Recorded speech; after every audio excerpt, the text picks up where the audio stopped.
So you need to learn to start using manifesting language and start, see, in one side, you need to use manifesting language for the things that you want. You need to learn and educate and train yourself to be in constant communication with yourself and with others and with whatever you're doing, in constant communication based in what you want to achieve. And you need to become more and more aware and identify when you are thinking and probably also speaking about the things that you don't want. So you need to learn to stop. It's a process that sounds easy, but it's not easy. Proof of that is look around the world. Probably 98%, 96% or something around that. I'm not sure, but it's a bigger percentage of people that has no effing idea what they're saying, what they're doing, why they're manifesting all these bad negativity things in their lives. Make sense? So this is a training. If you didn't have the training, it's time for you to start training more, because this will amplify your manifesting power.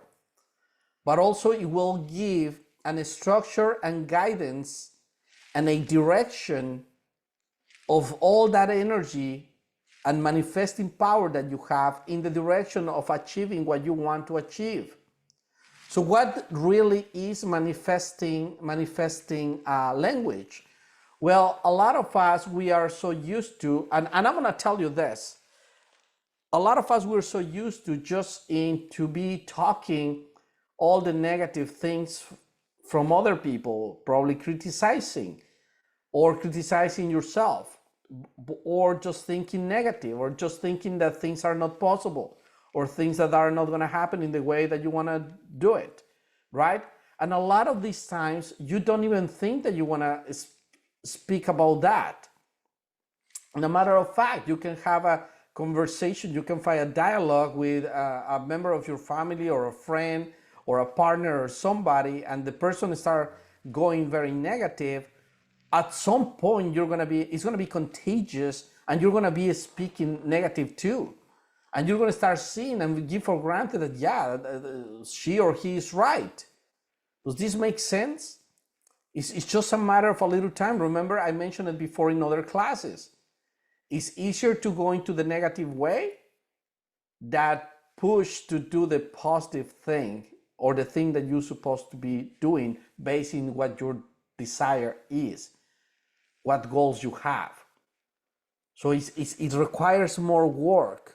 But the reality is that becomes better if you practice. If you don't practice, if you don't have that manifesting language that everything is possible, well, you would have automatically the opposite one, that not everything is possible. Make sense? So, oh, hold on a second. Here it. I had a message there, like it wasn't a message. Somebody was trying to get in. All right. So, your language needs to sync with your thoughts. It doesn't matter if you want to have good thoughts. It doesn't matter if your thoughts are positive and they're great if you don't express that goodness that you have in the inside, right? It's like, it's like when you have a person and you love that person and you love that person so much, but you never say it. That you're having difficulties to say it. That's exactly the same thing in manifesting language. With manifesting language, you need to be willing to express yourself in the positive way that your mind is. So your mind needs to be syncing with the way that you express, the way that you speak. Let me give you an example of manifesting language. Manifesting language is to have a conversation with somebody and identify if something is negative. If part of the conversation is negative, recognize that and tell the person, you know what, I think that it's time that we stop talking about this negative thing. What do you feel better about talking about What is your next car or your next